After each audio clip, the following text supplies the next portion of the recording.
Hey, welcome back, my amazing students. I'm so glad that you guys are here, really. Now, we have been creating our application little by little here. We don't have any functionalities yet, but usually what I do when I'm setting up a project is that I set up everything first, like all the HTML, all the CSS, all the setups, all the settings that have to do with databases or routes and things like that. And then later on, I start taking apart some of this HTML and replacing it with dynamic data.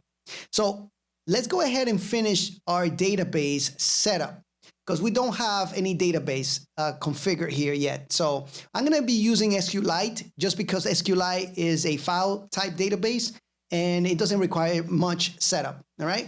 So let me just put this up here. And with Flask, we can do this here like this. Let me see if I have config here somewhere. All right, so we have this method that we can get from app here in this instance. And yeah, let's go ahead. And if I remember correctly, we could create a secret key here. And we can actually put anything we want here, really. Anything we want. I'm just going to put this secret here. This usually you should put it as a really long string for the value.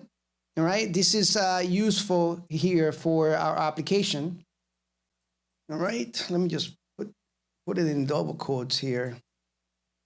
This is best practice. All right. So anyway, so this is actually used for sessions, for CSRF, for cross-site forgery request protection. Yeah, so let's continue setting this up. I don't want to get carried away too much with explaining every little detail. So let's continue here. That way we can get this finished. So let's do another configuration. As a matter of fact, let me just copy this guy out because I hurt my hand playing basketball, believe it or not. So it hurts a lot. And yeah, I couldn't wait to make this. So that's why I'm doing the effort here because a lot of you were asking me for this course. So I'm creating it. Anyway, so here we're going to set up our database URI for Alchemy to play nice with us. So here you would type in your Postgres or MySQL string. You would plug it in here, or in this case, we're going to do SQLite. So we're going to, first is the driver. This is the format. You first have to put the driver here and then the string. Username, password, and all that stuff, but we don't have that with SQLite. And basically this / is here saying, hey, listen, I want this to be in the root directory. If we wanted to put this somewhere else, we will have to create another / and then the location. But just 3 / there would be good for us. And we're going to call this our database To-Do DB. Simple as that. And let me just put this here again. Here, let me copy this guy out and put it right here. And this here, we're going to turn this off. We don't need this here. This is a way for application to keep track of everything that is actually doing. And we want to turn this off, actually. This is for more intermediate and advanced usage. False. All right, so let me see if I got this correctly. SQLAlchemy.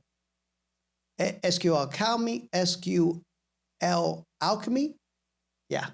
URI, track modifications. Hopefully I'm spelling it correctly.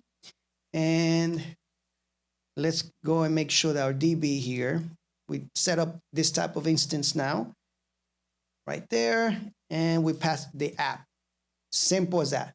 Now, what I want to do is I want to create a database to see if this actually works. So I'm going to use this with, and actually context. All right.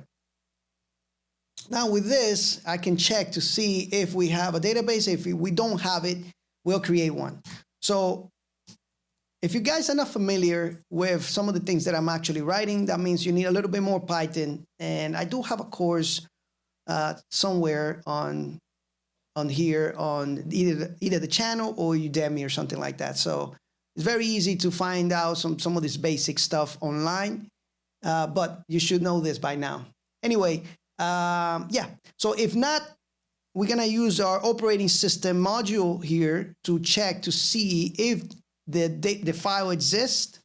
And if it doesn't, then we'll create one. So to do DB, we'll figure that out now in a minute. we'll create one. So we'll use a DB, and then we have this method called create all. This should do it.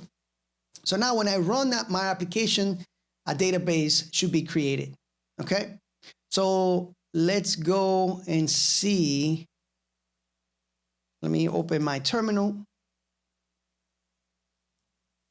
And as a matter of fact, they already created the database right here. You can see the instance there. My database automatically was, my application already refreshed that data and created it. Look at that. So it's right here. All right. Perfect. All right. That's it for this lecture, guys. I'm not going to keep you up more on this lecture. We're done setting this up. And on the next lecture, we're going to start playing around with this here to see if we can add some of these functionalities. I'll see you guys on the next lecture. Keep consistent, keep doing it. Even if it gets boring, guys, continue and finish it.